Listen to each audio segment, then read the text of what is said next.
Indeks ekonomi, ada nggak sih yang ngerasa kalau kita yang tadi punya uang dingin, tiba-tiba uangnya jadi terasa hangat, terus tahu-tahu jadi uang panas gitu. Kayak ya udah deh, nggak apa-apa, gue merelakan duit dana darurat gue atau savings gue cuma untuk bisa bertahan hidup, alias ya membayar kebutuhan sehari-hari. Well, nggak ada salahnya juga sih kalau misalnya kita pada akhirnya harus merelakan uang yang udah kita simpan dengan baik itu untuk sekadar bisa survive di situasi ekonomi yang tidak menentu ini.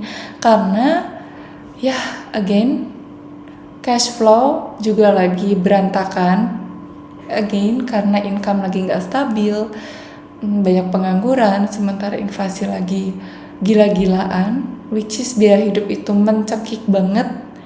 Mau nggak mau kita harus bisa mengatur strategi untuk menjaga supaya cash flow kita itu nggak mencekik kita juga.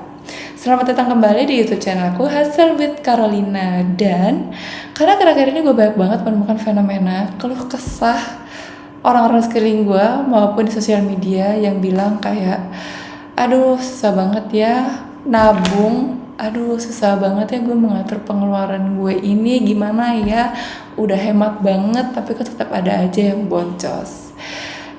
Jadi gue kepikiran untuk membuat satu konten yang berkaitan dengan financial planning. Buat kalian yang baru aja resign dan belum ada backup plan, atau buat kalian yang baru aja menutup usaha dan belum tahu nih ke depannya mau ngapain, tonton video ini sampai habis karena tips yang akan aku bagiin ini bakal berguna banget buat kalian. Menyadari kalau kita udah nggak punya sumber penghasilan lagi, kamu nggak perlu panik. Strategi pertama yang bisa dilakukan adalah melakukan financial check up. Coba ditelusuri selama 12 bulan terakhir itu, average spending bulanan kita berapa, sama proporsi spending terbesar dalam satu bulan itu larinya kemana dan berapa. Tujuannya supaya selama beberapa bulan ke depan itu kita punya gambaran, oh gue itu punya basic spending itu sekian dan ini digunakan untuk apa. Biasanya sih kalau spending terbesar itu larinya ke kebutuhan sehari-hari, kayak misalnya makanan, transport, terus bayar listrik, bayar internet, kadang-kadang juga buat bayar subscribe entertainment kayak Netflix gitu misalnya.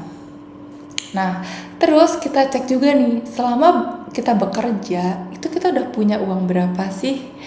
Savings kita berapa? Cek juga BPJS Ketenagakerjaan kita. Karena BPJS Ketenagakerjaan itu lumayan banget nih kalau bisa kita cairin, terus bisa kita pakai untuk dana darurat kita. Nah, buat kalian yang usaha, kan nggak punya BPJS Ketenagakerjaan kan, jadi bisa dicek kira-kira spending pribadi kalian di luar usaha itu berapa, kemudian dari profit yang atau gajian kita selama bulanan ini dari usaha kita itu berapa, terus bisa kita bandingin proporsinya antara pengeluaran kita dengan income kita atau savings yang kita punya. Nah, kalau kita udah melakukan financial check-up, selanjutnya adalah melakukan budgeting. Budgeting itu sebenarnya ada beberapa proporsi ya, cuman yang paling awam, yang paling standar, dan yang paling sehat itu adalah mengalokasikan 50% dari gaji untuk kebutuhan pokok, 30% untuk keinginan, dan 20% untuk savings. Cuman buat kalian yang mungkin masih punya KPR, cicilan, kredit motor, dan sebagainya, mungkin bisa melakukan alokasi budget itu 70% ke kebutuhan pokok, termasuk cicilan di dalamnya, kemudian 20% untuk savings, dan 10%-nya baru untuk keinginan. Pokoknya intinya adalah savings itu harus 20% dari total gaji kalian. Dulu gue pernah melakukan kesalahan di mana setiap kali gue dapat penghasilan bulanan itu, gue selalu mengalokasikan 70% itu langsung ke instrumen saham, alias langsung masuk ke savings gitu. Well, ya sebenarnya untuk memenuhi kebutuhan gue yang tidak seberapa ini sih bisa dengan 30% sisanya gitu. Cuman gue gak menyesal karena gue tidak bisa memenuhi kebutuhan emosional gue gitu, which is memenuhi keinginan gue. Dan ketika ada biaya-biaya darurat urgent lainnya, itu tuh gue bener-bener kayak kelabakan banget gitu, karena cash flow gue tuh bener-bener kurang karena semua uang gue lari ke savings. Dan apalagi kalau saham ya, mesti hati-hati juga karena nilai saham itu kan naik turun. Kalau misalnya nilai saham lagi naik dan kita ambil duitnya, nggak apa-apa gitu kan, kita masih punya kayak masih profit lah. Tapi kalau misalnya nilai saham lagi jeblok kayak sekarang kayak gini, waduh nggak bisa deh diambil. Kalau diambil pasti yang ada berujung buntung. Oke, jadi mengenai budgeting, gue akan coba kasih skema perhitungannya kurang lebih seperti ini ya. Misalnya kita punya penghasilan net 10 juta per bulan. Terus kita pakai 50% atau sekitar 5 juta untuk membiayai kebutuhan pokok, 30% masuk ke kebutuhan tersier, atau kita tabung misalnya buat jalan-jalan gitu ya, 20%-nya buat savings. Kalau kita kerja nih selama 3 tahun dan kita rutin savings 2 juta setiap bulannya, kita udah ngumpulin uang kurang lebih 72 juta selama 3 tahun itu. Nah, terus kita lihat nih, kita punya savings selama ini 72 juta, monthly spending kita 5 juta. Nah, 5 juta ini kan akan jadi ibaratnya bare minimum untuk kita bertahan hidup kan selama 1 bulan. Pokoknya pengeluaran gue ya mentok di 5 juta ini, karena inilah buat kebutuhan sehari-hari. Kita cek nih, kita bisa bertahan hidup dengan savings yang kita punya itu selama berapa bulan sih? Let's say kalau kita pakai semua savings kita bisa bertahan hidup selama kurang lebih 14 bulan. Nah, 14 bulan itu kan waktu yang cukup lama untuk kita hidup di dalam safety net kita kan. Cuman kita nggak tahu nih, dalam beberapa bulan ke depan itu pasti akan ada aja pengeluaran tidak terduga. Sementara kita harus tightening the budget untuk memaksimalkan pengeluaran kita tuh 5 juta per bulan. Terus apa yang bisa kita lakukan selanjutnya? Kita bisa mencoba untuk mengatur ulang budget kita supaya dalam 5 juta itu tuh kita bisa spending minimal ya 1 juta lah ya untuk kita store masukin ke dana darurat. Caranya gimana? Kita coba kulik-kulik lagi deh, kayak misalnya nih, butuh gak sih gue langganan Netflix lagi? Kalau gak butuh, skip. Yang biasanya makan di restoran seminggu 3 kali, coba dikurangi jadi seminggu sekali. Usahain untuk lebih banyak masak, belanja dan masak di rumah, karena itu sangat-sangat membantu untuk menekan pengeluaran makan kita. Transport juga gitu, kalau misalnya kita nggak banyak commute, ya jatahin deh beli bensin dari yang seminggu sekali jadi 2 minggu sekali misalnya. Nggak usah jauh-jauh perginya. Kalau misalnya mau pergi yang jauh, mungkin bisa taking public transportation karena itu jauh lebih murah dan hemat. Emang sebenarnya butuh penyesuaian sih untuk kita bisa mengubah lifestyle kita dari hedonisme ke hidup yang lebih sederhana, lebih kayak frugal living. Tapi ya mau nggak mau itu harus kita lakukan, karena kalau enggak ya kita nggak akan punya budget untuk keperluan-keperluan mendadak lainnya. Lebih baik kita nyiapin cash flow kita daripada kita harus ngutang kan, bener kan? Oke, masalah budgeting udah kelar, tapi masih ada lagi kekhawatiran kayak gimana caranya supaya gue bisa mengatur cash flow itu supaya nggak cepat boncos. Karena kalau misalnya kita belanja nih pakai QRIS, pakai M-Banking, itu kan pasti kita nggak akan sadar, tahu-tahu kayak saldo rekening kita tiba-tiba tinggal 50.000 atau tinggal 16.000, itu kan nggak berasa ya. Jadi gue punya satu tips yang mungkin dia bakal berguna buat kalian. Cobalah untuk melakukan pembayaran dengan kartu kredit. Gue nggak menyarankan untuk ngambil cicilan ya, kayak misalnya nih gue beli handphone terus gue nyicil, nggak, jangan. Itu kebutuhan, itu keinginan bukan kebutuhan yang harus dipenuhi. Tapi kalau misalnya kayak untuk membayar kebutuhan itu pakai kartu kredit menurut gue akan lebih efisien untuk mengatur cash flow kita. Kenapa dengan kartu kredit? Karena kartu kredit itu kan bakal ngasih kita limit setiap bulannya kan.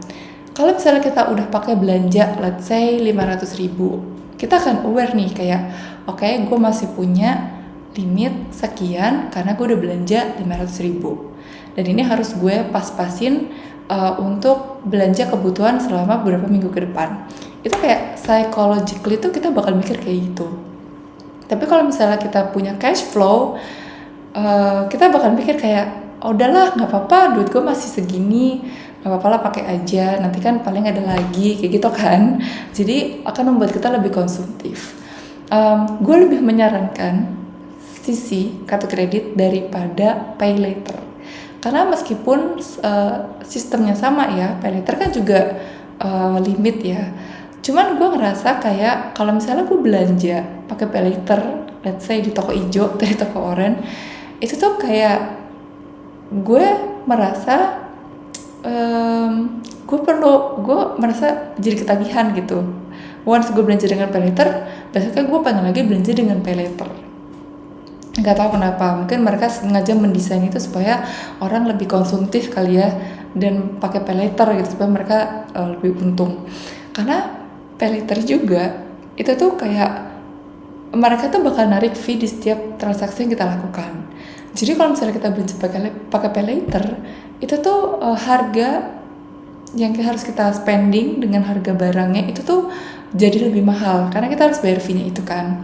Sementara kalau misalnya kita pakai kartu kredit itu hanya ngasih kita fee tahunan. Misalnya nih kayak kita punya kartu kredit limit 4,5 juta. Standarnya itu kita bakal dikenakan fee setiap tahunnya 125.000, which is itu akan lebih hemat, jauh lebih hemat ketimbang kalau kita pakai pay later. Karena kalau kita pakai sisi, setiap transaksi itu nggak ada fee-nya. Kita bakal ditariknya tuh hanya setiap 1 tahun sekali. Dan kalau misalnya kita keberatan pun, kita masih bisa mengajukan fee waive itu ke bank. Jadi kita nggak perlu bayar. Kalau pay later kan nggak bisa ya. Kita kan nggak bisa ya kayak 100% selalu mengandalkan savings kita tanpa mencoba untuk mencari jalan keluar buat mendapatkan penghasilan lagi. Gimana pun kita tinggal di dalam survival mode, pasti kita akan selalu berusaha menemukan solusi supaya kita bisa keluar dari situasi yang saat ini. Karena memang benar-benar enak banget kan kalau kita nggak punya uang. Mungkin ada beberapa hal yang bisa dilakukan daripada cuma nunggu lamaran pekerjaan sambil rebahan, kebungan dipanggil ya udah setahun, atau kayak mau merencanakan bisnis lagi tapi kebanyakan mikir takut modalnya nggak balik. Kita bisa mengalihkan ke hal-hal yang berproduktif, kayak misalnya nih bikin konten, jual skill yang kita punya di sosial media, bikin hal-hal yang itu engaging, coba melakukan bisnis, coba kita start bikin bisnis yang itu minim modal tapi bisa ngasih kita income yang cukup lumayan. Syukur-syukur kalau misalnya bisa lebih dari budget bulanan kita, itu akan lebih baik lagi. Atau kita coba cari pekerjaan freelance sesuai dengan keahlian kita, karena banyak banget nih gue lihat di Upwork, di Fiverr, itu orang lagi pada nyari freelancer yang bisa bantu untuk pekerjaan project based kayak gitu.